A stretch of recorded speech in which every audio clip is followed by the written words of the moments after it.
Hey guys, and welcome to the ultimate Dowie tier list for Total War Warhammer 2 multiplayer. Now, why do I say this is the ultimate tier list? Well, it is most likely going to be the last one I do for this faction for the length of Total War Warhammer 2, because game number 3 is on the horizon. There's no more huge updates, not going to be massive changes, DLCs, new factions being added to the game, and all that crazy stuff. So I think most of this is going to stay as it is for the remainder of this game. So I'm really excited to hop into this. This was actually created, this little tier list here on Tiermaker, by the mighty YouTuber Logic himself. So we're going to be borrowing it, using it, and popping out what my thoughts and opinions are. So we're going to be going from S all the way down to F. S means this unit is absolutely crucial to the Dowie as a faction. They simply could not live without it. A is that they're a very, very good unit. B is, hey, we're good, but you know, we're a little bit more average, kind of just on the good side of average, whereas C is, hey, we're still a decent unit, but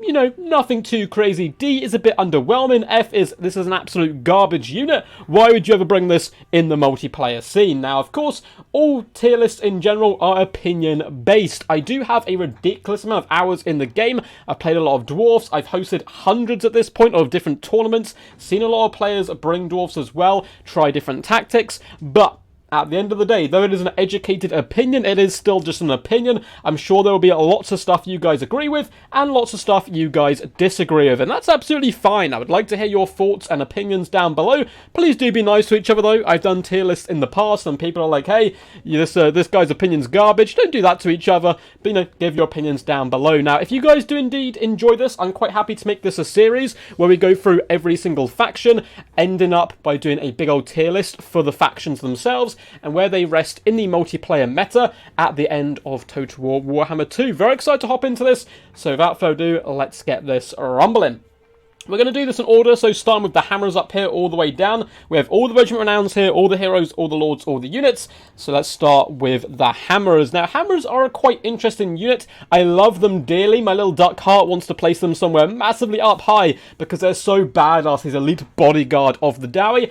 Unfortunately, they are a little bit expensive for what they do, and as we get into later, there are units which are just more cost effective which do the same job. So I'm actually going to be sticking our first unit right down here in the D tier list. So not absolutely garbage, but definitely an underwhelming unit. Nice AP, certainly do have some nice niche applications, and you're going to see a few units in the D tier which, hey, they're not garbage, but they are very, very niche, and this is what the hammer has become, because Dwarf Warriors are great weapons, Longbeards are great weapons, basically do the exact same job, but for much cheaper, and having expensive infantry in Total War Warhammer can be a little bit sketchy at the best of times, so you certainly have to be a very powerful unit if you're going to be able to pull that off. So unfortunately, the elite hammerers down here in the D tier, good in a few matchups, not particularly often picked, and I can certainly see why.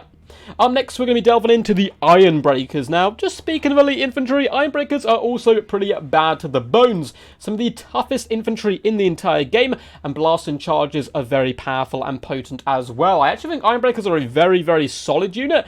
They're going to be going up the higher echelons of the B tier. Very good unit all round, super sticky, and the fact they have blasting charges means they can kind of get away with having the lower end on the melee attack, because they're still going to kill a load of chaff with those blasting charges, but they will hold the line. They are the epitome of dwarfs in general. They're not running anywhere. They're down for a good old scrap. Very good armor stats, very good defensive stats, but do lack a little bit of damage output as well, and are on the rather pricey side. They do, for the most part, compared to most elite infantry, actually synergize relatively well with the Dowie as a faction, but the main way Dowie like to play is cheap, cheerful, buck a ton of guns, buck a ton of cheap troops, and drag your opponent down. Up next, we're going to be hopping into the Slayers. As you can see, we've got this first one up here. The Regiment Renowns will all come at the end. So let's try out the Slayers. Well, Slayers in general, I think, are definitely an A-tier unit. They are not quite a necessity, but they're very, very near. The Slayers are the fastest, apart from if you're including gyrocopters, but the fastest units realistically in the Dwarf roster, able to drag down mighty beasts, cavalry, which can be a big problem for Dwarfs in general. And as I said before, they're relatively quick, so they can actually be used aggressively to push into the enemy back lines. It's not completely unfounded to find a full Slayer rush build work with some pretty decent usage. Slayers fantastic protecting back line, which is a very, very vital job for the Dwarfs, and for that, they're going to be coming up on the A tier. Not too expensive either for what they do indeed bring to the battlefield. So up next, we have both the Dwarf Warrior units, the basic Dwarf Warriors, and the Great Weapons. Both these guys, I think, are absolutely amazing for what they come in at their cost. Very cheap units all round. I'm going to be bumping them all the way up. Oh, it's so tough. Do we put them on the A tier or the B tier? So this video I'm doing on the spot, by the way, guys. So hopefully you can hear my thought process a little bit more rather than you having it all preempted and that stuff. I kind of want to pop them up on the A tier list. It is very, very close, but I think we're going to go for B for actually both of these guys. Both very cheap, both very, very solid. I'm a massive fan of the Great Weapons at the moment, particularly when combined with the Rune of Doom from Thoric, who I think is the meta to go with the Dwarves at the moment, as they can really pay way above their pay grade. So I think B's a good place for them. They're very close to A. I mean, you could... It's so tight. You could probably put them on either one, and I'll be quite happy with them. Just very cost-effective units in general for the forces of the Dwarfs, and can be a big pain in the butt to grind your way through. Damage dealing unit, bit more defensive unit, both have their pros, both have their cons. However, their lack of melee attack can sometimes make them suffer, but when combined with Thoric, I think you'd pop them up on the A tier, but for now, they're going to be sitting down there on the B tier. Up next, we're going to be looking at the Giant Slayers, so the slightly larger cousins of the normal Slayers, able to deal massive AP damage to the enemy, and what sets them apart from the basic Slayers? Well, they do have more mass, which is really useful up against chariots. However, they are much more expensive, so I'm going to pop them in the B tier as well, and this is where you're going to see the majority of units in kind of the A, B, C. That's what you want from a relatively balanced faction. Now, the Giant Slayers in general, very good all round, but are way more expensive, and the Slayers generally can do the exact same job as them, so I'm going to argue they're a little bit more niche, and that's why they're dropping down to the B tier. But apart from that, basically all the points I made with the Slayers goes across to these guys, apart from their bit more armor piercing, a bit more mass, however, a little bit more expensive at the same time.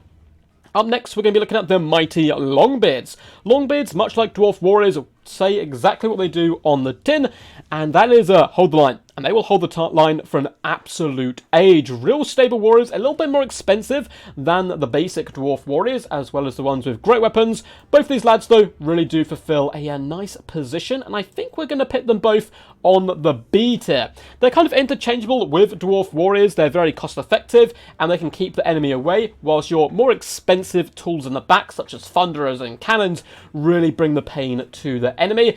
They could arguably be on the A tier. I really wouldn't be mad if we saw all four of these units here, the Dwarf Warriors and Longbeards, bumped up to A, but I think it's quite happy to say they're just a really good, solid unit, which add quite a lot of diversity to the roster. Just being able to, they don't shine themselves, but they allow the other dwarfs in the roster to shine, so that's definitely a big boon for them. Up next, we have the Miners, one with blasting charges, one without. And the Miners with blasting charges, I don't think this is going to come as too much of a shock to people. For me, at least, are in the S tier. This is an essential unit for the Dwarf roster in multiplayer. Dwarfs in general are a grindy faction, and the problem they can run into is actually dealing with enemy chaff. Yeah, the chaff's not going to do too much damage to you, but if your front line's distracted, your back line could be open and getting destroyed. So Miners with blasting charges, being able to Kobe those blasting charges into the enemy on-rushing forces, it can just do devastating damage. Miners with blasting charges quite often pay for themselves, and can even be used in a secondary battle line as well to clear out key targets. Personally, I like combining them with Iron Drakes, because Iron Drakes just stand there, the enemy, chuck fell bats on them or whatever, you use your blasting charge, you kill all the fell bats, and you're a happy ducky indeed. So for the Dwarf Miners with blasting charges, who are very, very cheap, by the way, I'm definitely going to be putting them up there in the S tier.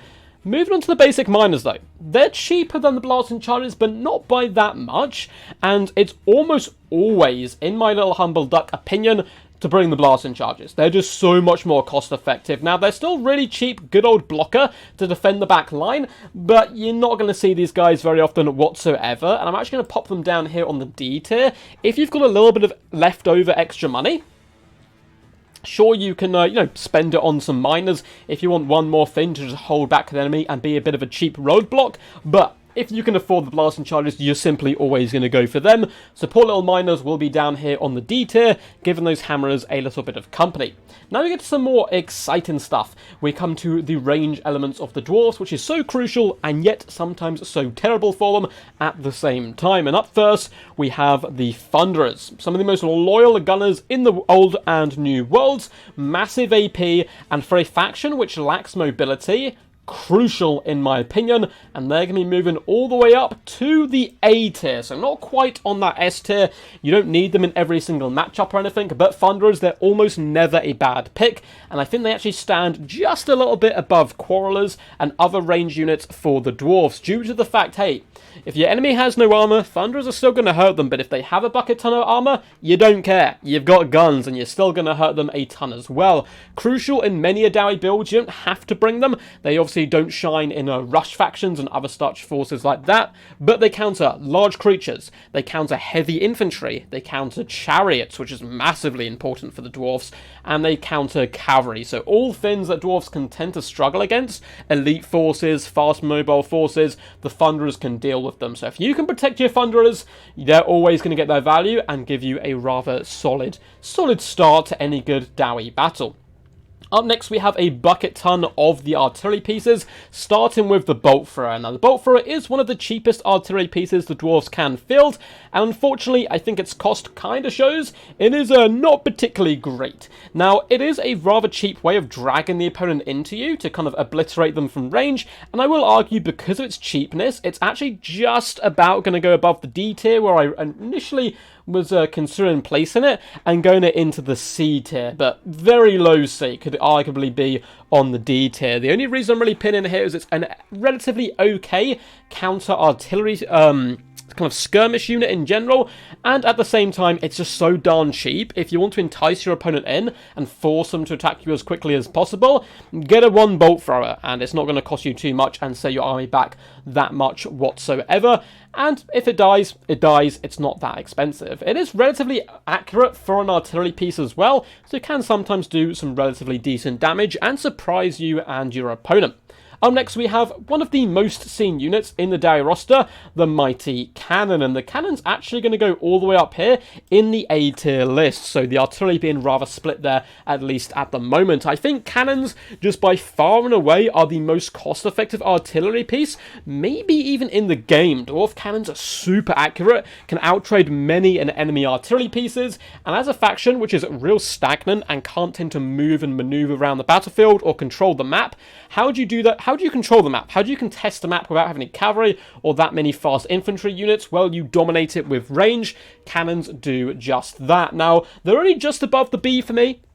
They're not absolutely a crucial unit, but they're very good at dealing with chariots, and again, that heavy infantry, the big monsters which other dwarf units can tend to struggle against. And spoiler alert, this is the best piece of artillery in the Dowie roster, in my opinion. Up next, though, we have some more fun artillery pieces in the form of the flame cannon as well as the organ gun. Now, these guys can actually be really powerful artillery pieces, but they are so niche. You can only bring them in one or two matchups and only against one or two enemy builds, and they're both very, very expensive. And I'm just going to rip the band-aid off now. Both of these guys do go down here in the D tier list. I have a massive place in my heart for flame cannons. They are super fun, explode infantry, and can just decimate infantry in general, as organ guns can destroy chariots and cavalry and even do relatively well up against infantry, but they are very short range for artillery pieces.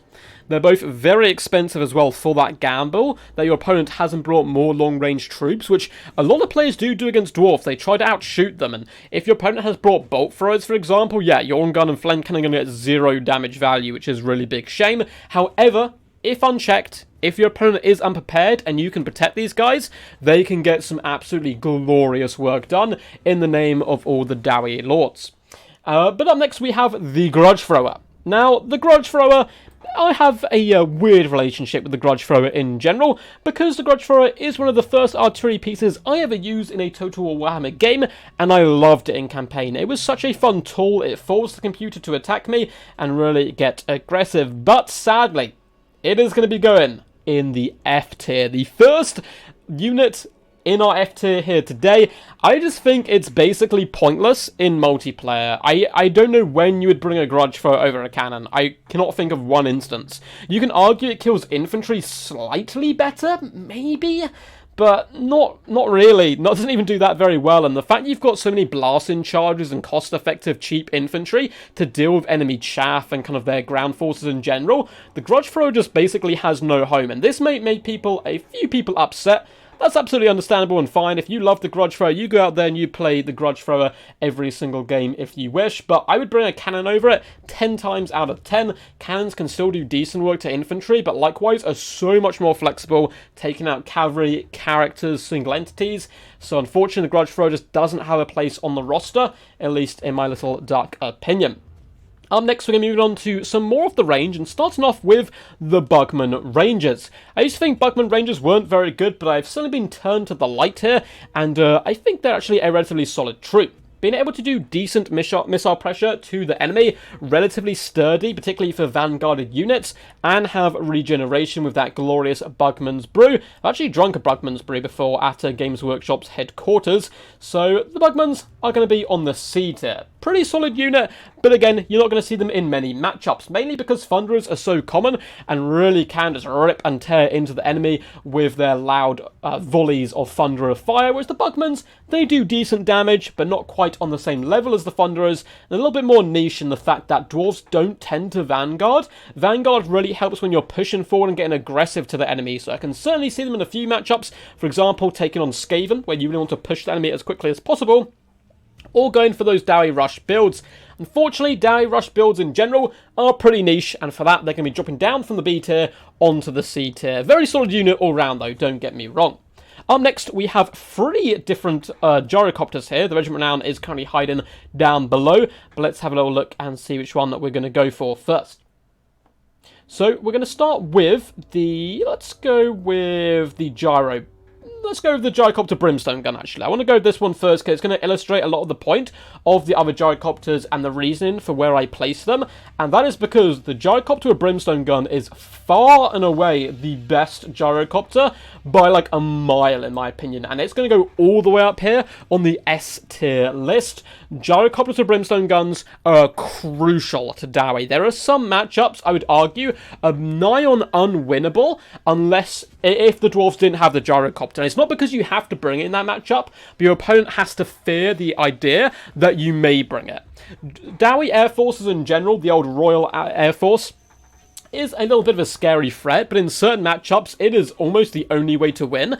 And if your opponent is forced to prepare for the Air Force, you know, with a load of like skirmish cav, a load of archers and so forth, and you don't bring it, then all of a sudden they can be hard countered. Amazing damage. Anti-large, does real big burst damage, assassinates characters, heroes, single entities. It can roast them all. Now, it does need a lot of ground-to-air support. For example, you know, Harpies, Pterodons can counter these units so well, but a player with good micromanagement and knows how to use his gyrocopters can be a very vicious warrior indeed. And that takes us on to the next gyrocopters. First up is going to be the Bomber. Now, the Bomber is actually relatively good. It has a slow on its cannon, can bomb the enemy as it goes, but I do feel its job is really overshadowed, and this goes for all the gyrocopters, by the Brimstone Gun 1. It kind of just does the job of the Bomber a little bit better. It does lack, of course, the infantry killing potential of the gyrocopter, but as we've spoken about earlier, with blasting charges being so common, killing mass swarms of lightly armoured infantry isn't something the Dwarfs tend to struggle with, so it's going to be going down here in the C tier, which, you know, it's still a solid unit, but nowhere near as good as the other gyrocopters, plus it has a Regiment of Renown version, which is by far and away a better version of what it is.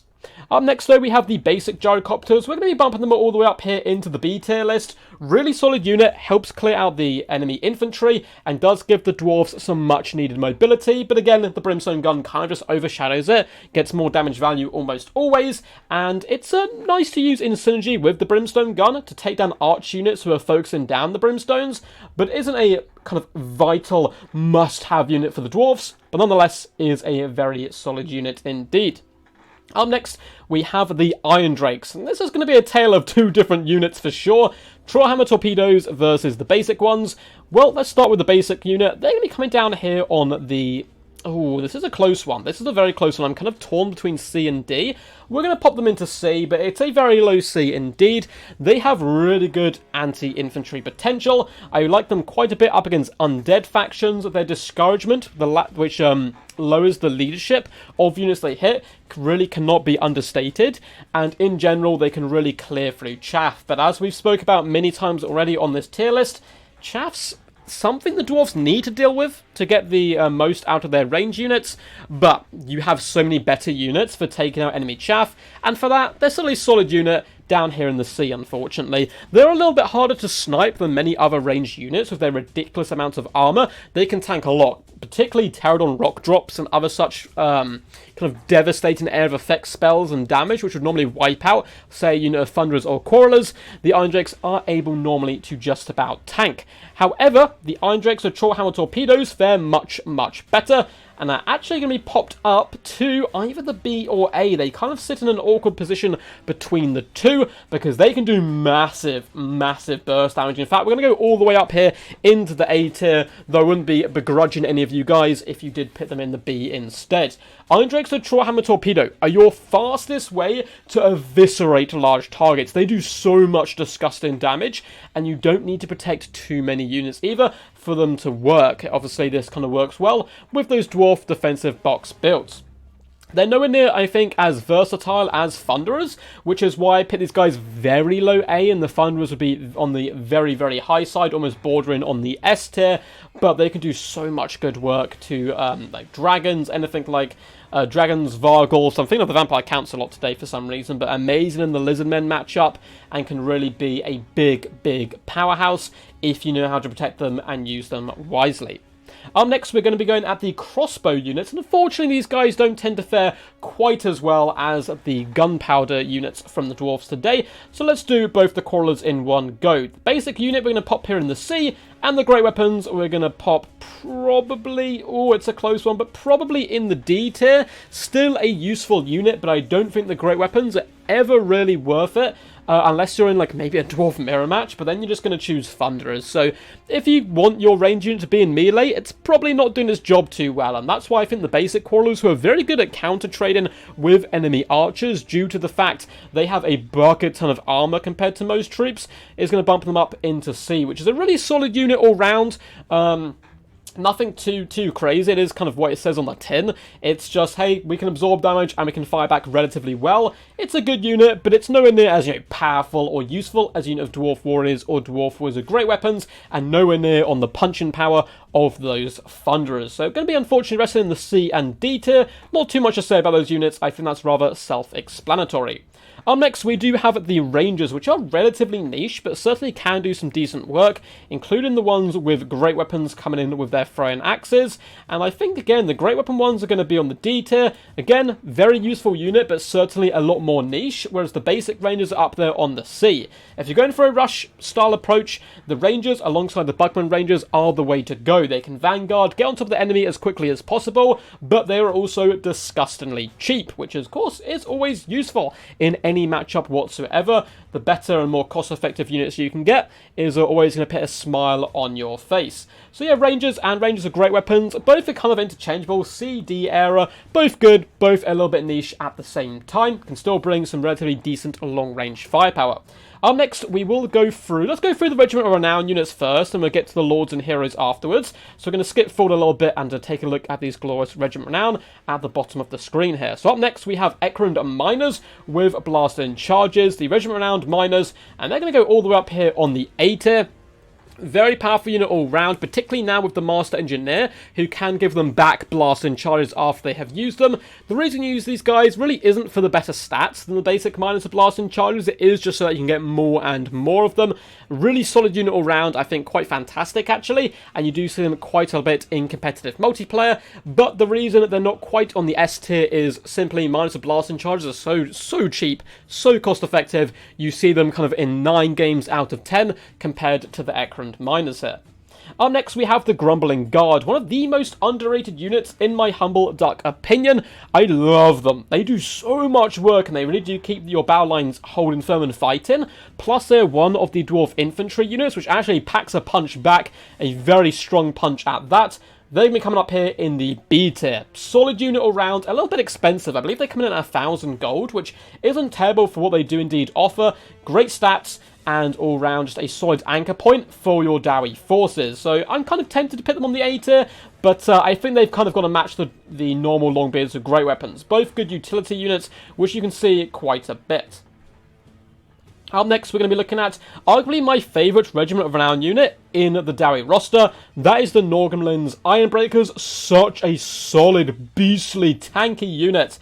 They can absorb so much damage and pack a punch and deliver it back. And that's what stands them above the normal Ironbreakers. Normal Ironbreakers can hold the line for a long time, but the Ungrim's, my god, they can still swing an axe rather well, decapitate foes whilst just absorbing so much damage. And they're going to be all the way up here in the A tier, bordering on the S. They have Vanguard, so they're also useful in those niche Dowie rush builds, but they're almost never a bad pick in so many matchups. Your opponent will have to chuck so much at them. I've seen someone like Amber Spear them twice, use Shadow Warriors to whittle them down, and they still fight to the death. They may as well be unbreakable, even though they're not quite, because they'll go down to just 10 models against the odds. The enemy is swarming over them, and they're like, it's just another day as an Ironbreaker, and quite cheerfully will carve their way through the enemy. I think really are quite a top tier unit there. Not quite up on the S there, but certainly not far off either. Interestingly enough, we now have the Peak Gate Guard, who are quite a fun unit. So they do decent damage output, much like the Hammerers, but they're going to be quite a bit higher than them on the list. I'm actually going to be pitting them on... Oh, this is a tough one. It's either C or B. Now, the reason behind this is the fact they do magic damage. Now, I think we're honestly going to go for B, just because in certain matchups, they are arguably a must-have. And that's up against factions, which can bring a huge amount of ethereal troops. They're a decent unit in terms of damage output, but also relatively tanky. The added stats they get from being Regiment of Renown compared to the basic Hammerers actually makes them be able to go toe-to-toe with the majority of elite units in the game. And because they're such a necessity in a very few matchups, they're going to be bumped up to B, but at the same time, they could certainly be down there in the C as well. I wouldn't mind that. Either one of these two really kind of fits quite nicely for them. Up next, we're going to be looking at the Dragonfire Pass Warriors. Yeah, the Warriors Dragonfire Pass, just really solid unit all round. They come in with some flaming attacks, which if you're going for a fireball is pretty good fun. They hold the line for an absolute age, much like the Northern Ironbreakers. These guys like to tend to fight to the death. They're a little bit more expensive than Dwarf Warriors and do a similar job, but I do think the extra stats can often be worth it, so they're going to be nestling in alongside them here on the B section of the T list. I don't think many people can argue with them. It's an all-round good, solid unit, not too expensive for what they bring to the battlefield, but likewise don't tend to overperform or anything like that. Up next, we're going to be taking a look at the Dragonback Slayers, Regiment of Renown unit, and they're going to be rather happily all the way up here on the S tier list. I think they are a crucial unit for the Dwarfs. They get better stats than the regular Slayers, but more importantly, they slow down the enemy. And up against any faction which brings chariots or heavy-hitting single-entity monsters, those chariots and monsters can be really abusive against the Dwarfs. So you can just cycle charge their back line, and their infantry tends not have the punching power to drag down such large creatures. Don't worry, Dragonback Slayer's got your back. Once they encircle and start to drag down an enemy unit, it gets slowed down, it becomes harder and harder to escape, and because they're relatively decent speed for a dwarf, once they've surrounded you, there is indeed no escape. They shall fulfill their Slayer oaths one way or the other, and I think, personally, in my dark opinion, they are on the S tier list. Up next, we have Ulthar Raiders, by far and away the best of all of the Backman Rangers and kind of Ranger-style units, and that's because their ability marked by Ulthar, lowering missile resistance, armor, and all that good stuff of a unit means they have some really lovely synergy with the dwarf forces in general, and they do massive damage output. Now, they do lack range, unfortunately. They have throwing axes, but they're going to be up here in the B tier list, and you can see dwarfs are getting a pretty nice kind of blend across the board. Equal amounts on A, C, and D so far. A load in B, not that many in F, and not that many in S. So I'm liking this quite a bit. I'm feeling like the dwarfs are in a relatively solid place right here. Ulthar Raiders, really good unit all around. Again, as I said, they synergize so well, much like many things on this list. They don't stand out by themselves, but when combined with the remainder of the Dwarf roster, your Dwarf Warriors, your Ulfar Raiders, your Gyrocopters, they perform really, really well. But they do need the synergy of their friends to perform. If you bring them and no other ranged units, they're not going to do that well whatsoever. But bring them alongside other ranged units, they really can perform quite a miraculous job there. Up next, we're going to take a little look here at the Skolder Guard, so the Regiment of Renowned Iron Drakes. And unfortunately, these guys just tend to do a worse job than the other two Iron Drakes. They don't have the greatest arc of fire. They do a similar job to the basic Iron Drakes, but at a more expensive cost. However, they are very fun and cool, and much like the Flame Cannon and Organ Gun, can do some disgusting damage if used correctly. But it takes so much micro, they're so niche, they don't work in that many matchups, but they're going to just be spared the F tier and go into a rather low D tier, basically following on from what I said about the Organ Gun and Flame Cannon in the earlier segments of this video.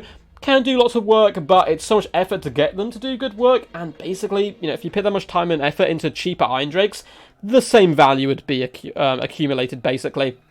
And they're just not really that necessary for the Dwarfs as a faction all round. Up next, we're going to be looking at the Regiment of Renowned Gyro Bomber here, which I feel is a decent amount better than the basic Gyro Bomber. Mainly because it's little bombs it does drop down onto the enemy. It can do devastating effects real nice and quick. So it has less bomb drops, I believe, but it drops more per kind of offload of bombs, which is really useful in the later stages of the game when your enemies surrounding your lord, for example. You just simply fly over, devastate the ground underneath you. Welcome to Astalia, gentlemen, and the enemy is running in all different directions. A real solid unit all round. It is going to be reaching up here onto the B tier list. Not quite good enough to be popping up and kind of rolling with these bad boys up on the A tier, but it's certainly a bit better than the regular Gyro Bomber. And if you're going to bring one, I would almost always recommend bringing the Skyhammer. It just tends to get way more value than the basic Gyro Bomber. I know some people aren't going to agree with that. Some people like the fact you get more bomb drops on the basic one, but I think just for destroying surrounds and really breaking the heart of the enemy as quickly as possible, you want to use the Skyhammer. So going to be nestling in there on the B tier list. Up next, we have our final Regiment of Renown before moving on to Heroes and Lords, and that is the Goblobber. Now, the Goblobber is way better than the basic Grudge Thrower due to the fact it does lower the enemy leadership that it hits with a discourage effect. And who doesn't love strapping goblins to rocks and launching them at your opponent? For that, it is going to be all the way up here in the B tier. Oh, this is a tough one. This is a tough one. B or C? You know what? I think it's just about going to make it in B. There's some matchups where it's really good at taking away enemy archers and other units such as that. But it's very close. It's kind of on the borderline between C and B. Up next, we're going to be moving on to the Legendary Lords and Heroes. Let's indeed start with the Heroes and the Thane. Now, Thanes all round do have some quite nice niche applications, particularly in fire builds. They're okay melee combatants for the most part, but don't really stand out either. So they're going to be coming just on the slightly disappointing side. Compared to heroes, combat heroes in particular from other factions, they struggle in the fact that they're foot characters, they have no mounts, they can't move around the battlefield quickly, but hey, they're not garbage, they still get a job done, and they have some pretty useful items and abilities as well, given that fire weakness can work wonders if you're going for fire-themed builds. So certainly not terrible, but certainly not great either. Up next, we're going to take a look at the Master Engineer, and boop, straight up into the S tier. I don't think there's going to be many people surprised about that whatsoever, and not only can he do decent long-range armor-piercing damage, as well as having the amazing Fiery Ring of Fury, which can help clear out chaff, but he comes in with Flash Bomb. And as you guys know, if you've watched any competitive Dwarf games, they really struggle with chariots and other units. Flash Bombs help counter that so nicely. And for just the Flash Bomb alone, he's going to be up there on the S tier list. Crucial to deal with certain factions, in my duck opinion. Oh no, that's a Dwarf Lord, I realise, not a Thane. Hang on a sec. Boop. Okay, we're going to put the Thane there. Although, to be honest, the Dwarf Lord is most likely going to nestle next to him as well. Runesmiths are relatively decent support characters all round, but during kind of to the fact that Thoric is picked 9 times out of 10 as a Legendary Lord, I'm still going to pop them in the C tier, though the runes are very, very good and powerful. I really do like the changes they did to the rune system in general, and I think these runes can be rather lovely and nice. The fact that Thoric is picked almost 9 times out of 10 in Dwarf games, it kind of makes the Runesmith here a little bit redundant, and because of that, and the fact his items aren't anything to kind of nothing to really write home about. They're not particularly amazing. He's unfortunately going to find himself down here in the C tier. He does okay, but if you're bringing a Thoric, which 99 times out of 100 you're going to be bringing, he becomes a bit redundant. Still a very powerful hero. He's just a bit of an unfortunate soul due to the current meta. Moving on now, we do have all of the Lords and Legendary Lords. Let's get this out of the way first and foremost. Dwarf Lord is going to be in the C tier as well. He's cheap, cheerful, and if you just don't want to worry about protecting your Lord, don't want to invest, you can bring him. He's fine. He doesn't do anything amazing. He's not terrible, but likewise, he doesn't do anything great either, unfortunately, for him. Up next, we'll be looking at all the Legendary Lords. We kind of glossed over the Lord a little bit, but yeah, there's honestly not too much to say about him and the Thane. They're all, like, okay, but nothing amazing to write home about. Up next, we're going to be looking at Belegar Ironhammer, and Belegar is a decent choice for Dwarf Lords if you don't want to dosh out the dough for Thoric. Now, the main times when we bring in Belegar is when you just want an absolute tank to hold the line, absorb the damage, and be relatively cheap and cost-effective. And because of that, I'm actually going to put him up here in the B tier. Some guys might be a little bit shocked about that, but hey, he's just a very cheap, hard-to-kill Lord. A bit like Gorok for the Lizardmen, but it's more important, I think, to have a Lord like this in the forces of the Dowie. And he's basically a slightly better Dwarf Lord, coming in at a tiny bit extra cost. Nothing too fancy, but hey, he gets the job done. Up next, we have Grombrindle. Oh, Grombrindle! He used to be absolutely pivotal for the force of the Dwarfs, all the way up there in the S tier. You couldn't live without him, and that's because he came in with Flash Bomb. Unfortunately, Grombrindle since then has lost Flash Bomb, and I believe he is indeed unbreakable still, but there's really no reason to bring Grombrindle anymore. He's almost a worse Ungrim, which is a bit of a shame. Yeah, he has like a decent amount of armor and decent stats, but why on earth would you bring a Slowfoot character who's decent in melee and can duel a lot of enemy characters, but has zero way of catching them because he has Flash Bomb no longer, and he just brings nothing now to the Dwarf roster, apart from being a bit too expensive. Hey, if I'm going to have a Foot Lord who's just going to tank damage and not dish out too much, why splash the dough on someone like Grombrindle when you can bring a basic Dwarf Lord or Belegar Ironhammer instead? So unfortunately, he's going to go all the way down here in the D tier. As for Ungrim Grudgebearer, he's going to be nesting along here, alongside his boys in the C tier. Quite expensive for what he brings to the battlefield, but does have some nice niche applications. He can actually give quite powerful buffs to nearby Dowie, and he does sort of create a puzzle and a problem for your opponent. You want to wipe out your enemy character or enemy lord because it does, of course, help you massively on the battlefield, learn the enemy leadership and all that stuff, but the more you damage Fulgrim, the harder his dwarf warriors shall fight alongside him due to the fact he comes in with those High King buffs and the old Great Book of Grudges. So, super niche, but still can be a relatively solid melee combatant. Quite nice at countering chariots as well, because they can't push him over. He is one Dwarf Lord who shall not be bullied. Up next, we're going to be looking at the Rune Lord, and the Rune Lord is relatively decent. I'm going to put him up in the C tier as well. I've already spoken about why I think runes are very powerful items in general, much like it's just basically giving dwarfs winds of magic, which is something they needed for a long time to put them on an even playing field. And I do think since the latest update, dwarfs are actually really good now. They're far better than they were before and much harder to abuse. Now, the Rune Lord would actually be quite a bit higher on this list if it wasn't for Thoric Ironbrow. That's unfortunately quite a lot of the dwarf lords have fallen under this same blanket that, hey, we're decent, but Thoric Ironbrow just does our job so much better, and Thoric Ironbrow straight up there into the S tier, by far and away the best lord for dwarfs in the game, and I don't think anyone can argue with that. I mean, I'm sure there will be people who will argue with it, and feel free to do that, right? It's your opinion and so forth, but I can't see any way anyone can think Thoric Ironbrow isn't the best lord, and that's what relegates the Rune Lord down, maybe even a tier or two. If you didn't have Thoric, he could well be up there in the A tier. The runes are such a powerful tool that the Dowie need to will to gain victory, but Thoric Ironbrow with, you know, the Rune of Slowness, Rune of Speed, Rune of Break-In, Rune of Wrath and Ruin, they're all such good utility spells, or runes I should say. I'm sure the dwarfs will be cussing me out for using the word spells.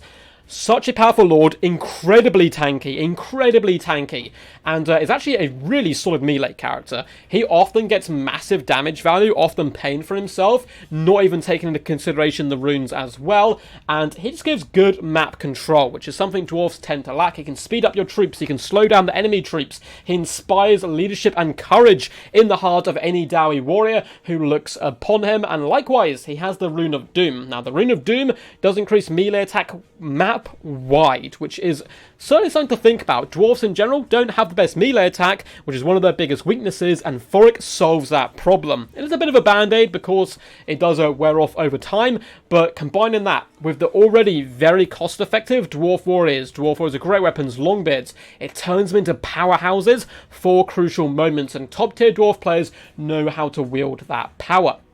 Up last, we do have Ungrim Iron Fist, the Slayer Kin, and he shall be going in at the B tier. Very cheap, once more, if you bring him naked, which is 9 times out of 10 how you want to bring him. He's unbreakable, so much like Belegar, he's pretty tanky, though it is for different reasons, and he does come in with some rather glorious anti-large. He can really pack a massive punch and carve open many an enemy character, large creature and monster. Not a bad backline protecting tool. I just realised we didn't have Gotrek and Felix here on this list, but I guess they are kind of mercenaries. They'd probably be in the B tier as well. But yeah, Ungrim, very, very tanky due to the fact he's unbreakable and can pack a punch. Unfortunately, really does suffer from the fact Thoric Ironbrow is here and just a way better lord in every aspect. Apart from, I would say, coolness. I think Ungrim is actually far more swaggy and a little bit more flashy and cool than Thoric. But at the same time, he suffers from being a Foot Lord as well. And just not being able to dart around the battlefield, not being able to get onto the key targets. And hey, yeah, he can take down big targets, but what's to say the big targets are going to walk quite happily and stroll along to Ungrim and challenge him to a fair fight? It's just not going to happen. He doesn't have the potential to catch foes, he doesn't have the potential to duel the enemies he wants to duel, unless your opponent falls for his trap. Now, he can be used to protect the back line, that's why he's a bit better, I'd say, than the basic Dwarf Lord and some of the other units here on this tier list. But that is going to cast it out here, guys. That's going to finish it off. Sorry for the rushed ending. I just realised I'm streaming in like 30 minutes and I need to get ready for it. But hopefully that was relatively in-depth for you guys. And yeah, this is going to be my end tier list. I don't think I'd change too much. Honestly, the only stuff that would possibly go up would be Dwarf Warriors with great weapons up here and maybe basic Dwarf Warriors up into the A tier. Longbeards as well is a bit of an argument for. But apart from that, I'm relatively happy with this. I think it's a pretty balanced tier list for the most part. Decent amount in D, similar to the amount in A. B and C is where the majority of troops will be. Not too many in F, honestly, just, yeah, get out of here, guys, get out of here. You're just worse in every way than a basic cannon, and a few up here in the S crucial tier list. Hope you guys enjoyed this. Remember, it is simply my humble duck opinion. If you disagree, that is absolutely fine. Feel free to comment down below what you thought of the tier list, what you would have changed, what you would have done personally yourself. And yeah, if you would like to see tier lists in the future, please do let me know. Have a little vote down below in which faction you'd like to see me show off next. I might do Lizardmen next, I'm not sure, I haven't fully decided, but I'll definitely jump in and do some more tier lists if you guys enjoyed this. So feel free to like, comment, subscribe, all that good standard YouTube-y stuff. It is a really good indicator that you guys like this content and would like to see more tier lists from me in the future. The link's down below if you'd like to support the channel. I have a link down there to my Patreon where you can support me financially, or down below to my Discord where you can submit replays, get involved in tournaments, events and live streams I host, and just chill out with a load of cool people, plus no doubt I'm sure discuss the mighty Dowie tier list. But until next time, guys, peace, and as always, stay awesome.